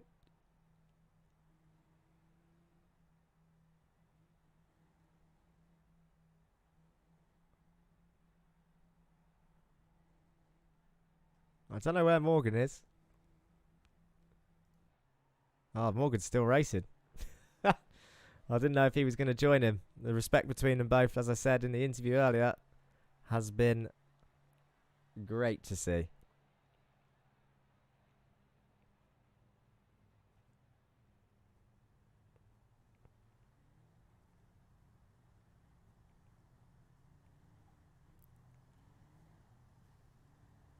Oh, and by that point, they'd already driven off. There we go. It looked like he was going to join in. But that's a really nice way to end it. Really nice way. Let's get some driver interviews done. We'll have a look at the final results of the feature whilst having a look at some nice little slow-mos. In fact, let's not have a slow-mo at the start. I think we should have some slow-mos at the end because it was all so close. Right. Interview time. Congrats, Austin and Kyle, for finishing in the top 10 for the feature from Aussie Outback Sim Racer. Yeah, let's have a look at those feature results. Show them. Here we go. Henry Morse then takes your feature race win, making it a double American win on the final American circuit. John Bailiff, P2, Jake Cranston, P3. Stephen King, P4, Austin Farr, P5, Alexander Van der Velde finishes P6, Carl Ridley, P7 in the end, Donnie Henriksen, P8 after a slowdown right at the end, so he's done well to keep that. Greg Otley, P9, Kieran Dempsey, P10, Sam Van Os, P11, Andre Mayerek, P12, Dan Downing, P13, Jerry Agard, 14th in the end, after doing so well. Dan Blake, Jameson Huffman, Andy Fox, Jesus Mundre, Duncan Murray, and Ika Lequay in P20. Those are your point scorers. And then the rest of the field, Jan Weiswanger, Morgan Burkhardt, Christian Ribeiro, Martin Wallace, Brian Smith, Dan Thornton, Ray Oliver, and Joshua Germany. Good. Good. Interviews. Let's talk to some people. Who shall we talk to? Well, OG Bizarros is bad. Pit stop after leading the race. Very nice. Did you miss your pit box, Mr. Van Olst? Who knows? We have in the waiting room, and I think we need to speak to him. It is Morgan Burkhardt, of course, of Zero Forks Giving Racing this season, after a fantastic season, of course. Not, of course, the end that you would have wanted, Morgan, but how do you feel? It's P2 in the championship, unless Stephen caught you up after today's round. I'm not sure, but I mean, it all kind of came undone with the crash in the sprint race, and then it was all kind of downhill from there. But it's been fairly close between you two. You've put on an absolutely stunning show this season. Tell us about your emotions right now. I don't have words really. It's disappointing, but I'm happy that Jake won it. He's done a brilliant job all season long. And I think it's kind of cool that even in the heat of battle and having such a tightly packed championship, we can still have a bit of fun with it with the slogans on our cars. So yeah, it's been a lot of fun. It's not how we wanted it to end, especially with the netcode. So yeah, of course, it was definitely. I mean, there's people in chat, people who follow the Jetta Cup who might not necessarily know you or Zero Forks Giving, have obviously been watching along the way. We're 10 rounds in. They've been following the story of the season. We've mentioned regularly that last season, obviously, you had pace and you were caught up in a few accidents that weren't your fault at all. And it made you lower down the order than you perhaps should have been. And then this season, Jake was right, actually. In his interview, he did mention quite early on, I think before round one, even in pre-season, that you were going to be the one to watch. Which is it's a massive compliment in itself, Morgan. Let's be honest. I mean, Jake's no slouch. You've got a load of quick guys out there. You got the gap down to 12 points at one point. And if anything, I think I don't know if you'll mind me saying this, but I think Jake was maybe caught napping in the middle of the season because he felt like he was getting a big points lead, felt like he could just relax, and then at that point he started making mistakes. You were coming out on top, and then you woke him up basically, and he started putting in those consistent results again. Whereas you got caught up in some accidents as well in these later half. But you got to hold your head up high, and I'm sure chat will join me on saying that. P2, Zero Forks Given have done great. You got to find the happy bits, surely. Oh yeah, I'm amazed that in such a tight field with all of our qualifying sessions being like a second from first to 30th, that I can come out second place or third place. I'm not sure, I haven't done the math yet. Yeah. But I think it's cool that we can come out pretty much on the top. So that's I'm happy with that. That's right. And no decision yet for the week 13 fun race, but will you be joining next week for one more bit of fun? Oh, of course. I've got to do redeems. I've got to redeem myself, you know. Of course. Well, thank you for talking to us, Morgan. Is there anyone, before I let you go, that you want to say thank you to or hello to? Well, I'd like to thank the Zero Forks Given crew for a wonderful season. It's been a lot of fun. Hopefully we can do something more again if there's season 3. I'd like to thank my parents for supporting me and providing me with the tools that I need. And yeah, just big congrats to Jake. He's done a wonderful job this season. Thank you very much, Morgan. Speak to you soon. Morgan Burkhardt there, P2 or 3 in the championship. We haven't done the math. There are loads of people in the interview waiting room. What is going on here? Chris, you're late for the votes for driver of the day, but thank you. Henry Morse did get it. My meatball on the feature is so buggy, the cars behind me should have died too, says Jan Weisbanger. We love you guys, and we'll be back next year. Look out, says Zero Forks Given. Let's talk to another driver. Who is here? Do want to speak to Mr. Morse. We have to, because he won, and he's driver of the day. Henry Morse, as he likes to call it, for Prius Esports, which is Pulsar's Esports, who are, I'm guessing, P2 after a strong result for him and King today. But how you feeling, Morse? I'm so happy. That's such a great way to end off the season. Had a lot of bad luck throughout.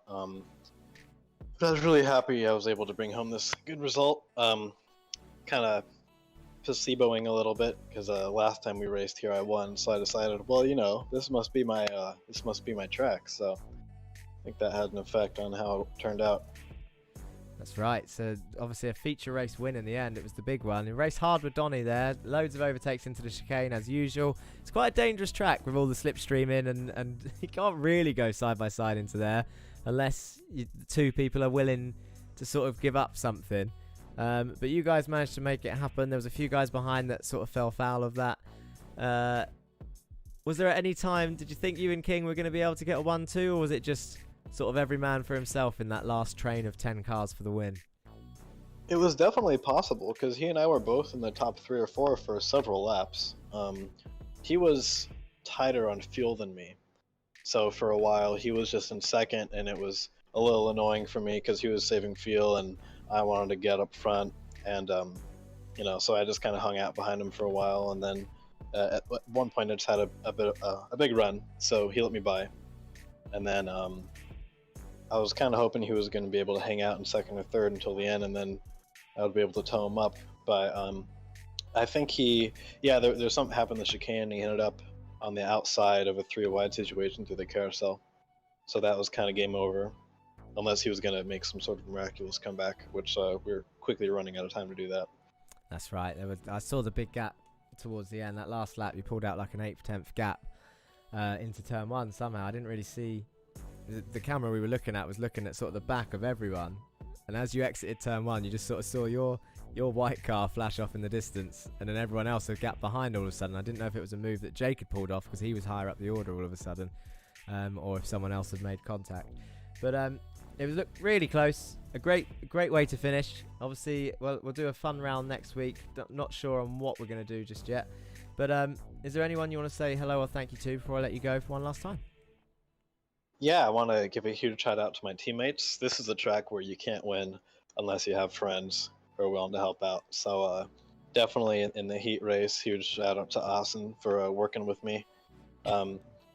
Remember, he and I have been working together on track since 2013, 2014. I helped him win and defended for the second place at an indoor go-karting championship for him in 2014. And that's where it all started. Yeah, so it was really great that he and I were able to be in this Jetta League in almost 2022, helping each other out. And then of course, shout out to my teammates who were helpful throughout the main event, and to my friends and family that are watching. Oh, thank you very much, Henry. It's been a pleasure, as always. Congratulations on another win to your tally. And yeah, thank you for joining us. We'll speak to you soon. Thank you. Henry Morse there, your feature race winner and driver of the day. Who else have we got? I think it's only right that we bring them all in together. The team champions, including your Jetta Cup champion. Do you want me to say it again? I'll say it one more time. Hang on. Go on, say it again. With a little bit of enthusiasm. Hang on. Deep breaths. Your Jetta Cup champion, Jake Cranston. Team winners, Masters of Talk, Donny Alpha Henriksen, Jerry Agard, all three of them in the chat room. How are you feeling, boys? Try and do it one at a time.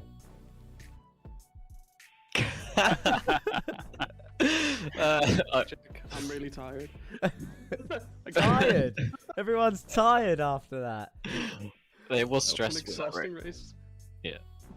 Why was it tiring? Was it the fact that there was 10 of you after 19 laps fighting for a win, and all 3 of you were involved in that battle of 10?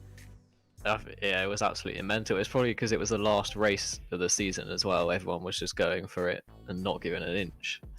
It was sweaty. Yeah, I think there was a few that fell foul of the weak meatball again at some point throughout the field. But you guys at the top, I think Chris Smith called it in chat. It was going to get feisty at some point, and when we realised that all of you had survived till the last lap, we were like, okay, well here it goes. Something's going to happen. And of course, the one it happened to. Jerry, talk us through what happened at the end, because we only caught the sort of tail end of it. But we did see you sort of shoot right where the track didn't go right. How did it happen? Yeah, I was trying to avoid Donny coming back onto the track, and then I got attacked by Dan Blake. I think it's a racing incident. I was up to P7 by that point, so really sad to lose those positions. Yeah, it was going to be a strong finish. I think he was in a podium position at one point, which of course everyone would have been happy for. But with such a slipstreamy track, it would have been hard to defend for anyone across the field. As we've seen, the lead swapping nearly every lap into that chicane, which is not really an overtaking zone, but it's at the same time it's the overtaking zone. So who knows? How many times did you enter that? This is to all of you or any of you. How many times did you enter that chicane side by side with someone thinking, or just holding your breath even, and just sort of thinking this could be it? I got really religious this race. I prayed every lap. Jake, did you have any side by sides into the chicane? I saw Donny try a few. I mean, I was alright at the start of the race. When I was near Ray, I was stressing a bit just because of the force field. But we managed to keep it clean between me and Ray. And what about, just because it's just popped into my memory, that we were on board with someone, I think it might have been Austin Farr at some point. We were looking at his sort of nose cam, and it was you ahead, and you were side by side, or just behind Bailiff, I think. And out of nowhere, this was into turn 1, it looked like an absolute send on the brakes into turn 1. Which I think you then ended up actually losing 2 positions as a result, including the one on Bailiff. So you gained 1 and then lost 2. Was that intentional? Did you just late brake, or was you just going for it? It was 100% intentional. Oh. The lap before, they lifted so early for that turn 1.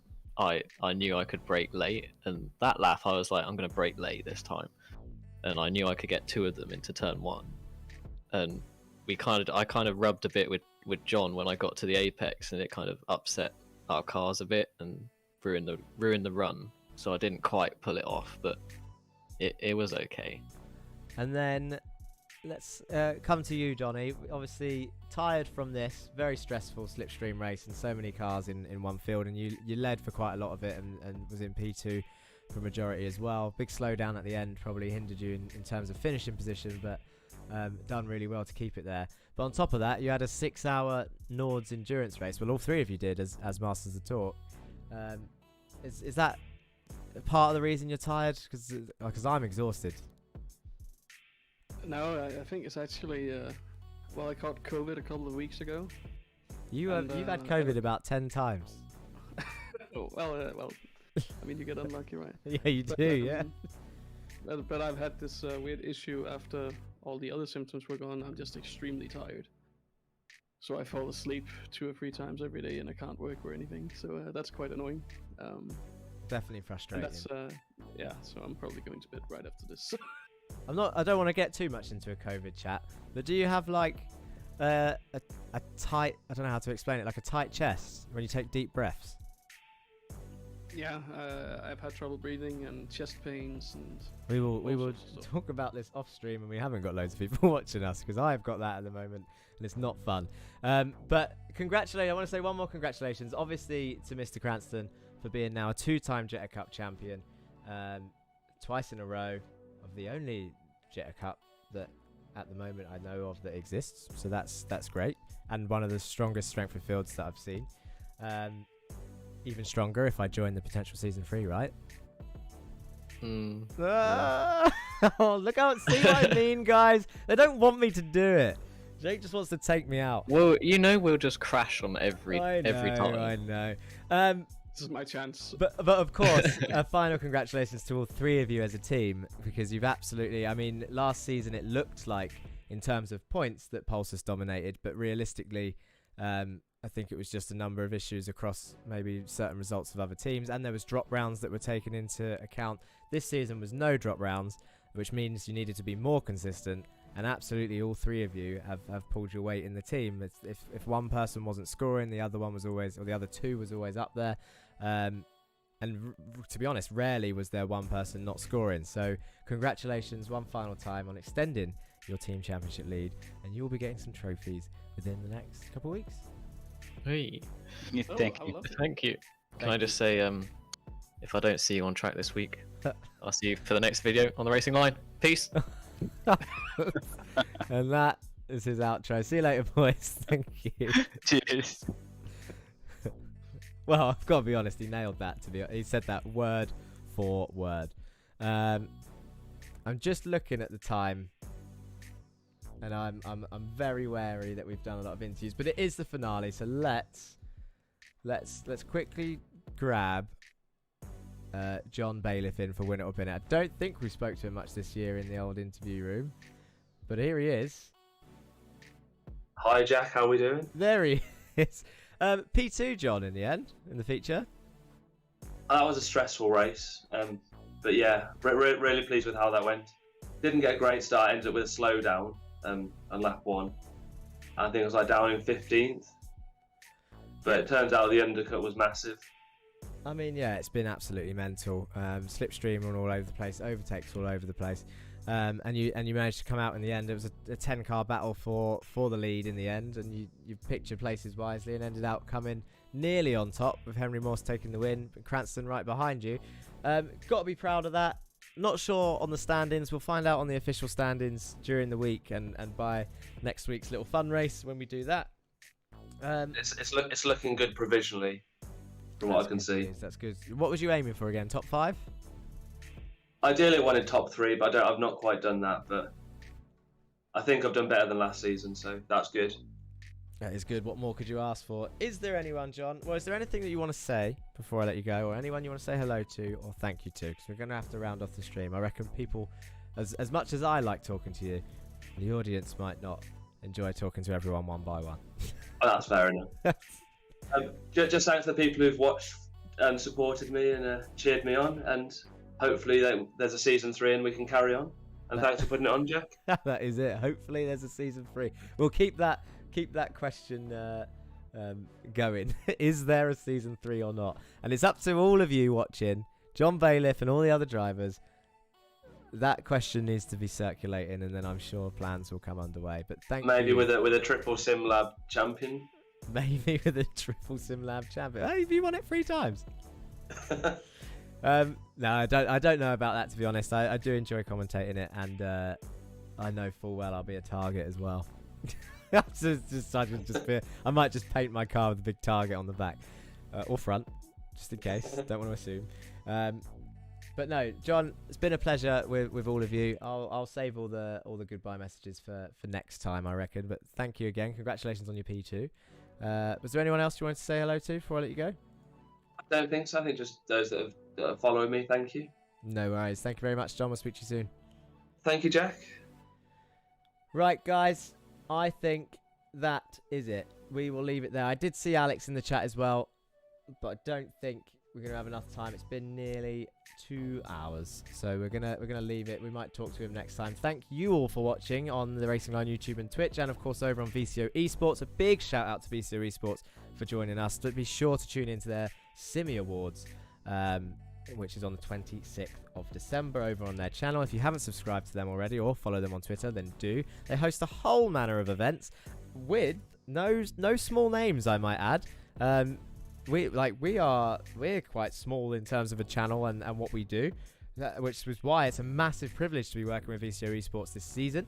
But if you go over to their channel and see some of the names that are in their races, you've got their VCO Pro Sim Esports series. They've got people like Max Verstappen, you might have heard of. I don't even want to list the names because it's just a name dropping fest. But I do know of two more teams that just popped into my head. Roman Grosjean Esports race in there, Williams Esports race in there, I'm sure. Team Redline is obviously Max Verstappen's team. I'm not gonna keep going, but it's madness what VCO Esports do. So go and tune in to that. Of course, we also need to give a big shout out to our sponsor GTO Mega Racing, who are going to be providing our champion with a brand new, it doesn't need any help getting quicker, but he currently sits in an office chair with some trainers on it to stop it from rolling around on the wood floor. Jake Cranston is now getting a GT Omega cockpit for, I don't know when that'll be, but for winning this Jetta Cup championship. It's amazing news for him. And I'll get in contact and try and sort that out as soon as I can. Mystery track next week, bit of fun, just be on board and I'll try and talk through what I'm doing whilst I'm concentrating on racing.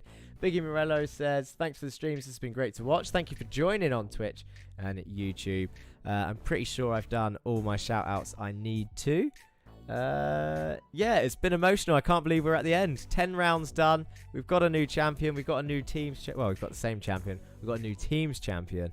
And here we are with 1 week left of Volkswagen streams before we take a big old break. And maybe you'll miss us, maybe you won't. As usual, you guys know what to say. That's pretty much it from me. If I don't see you on chat this week, then I'll see you next week for the next video here on the Racing Line. Peace.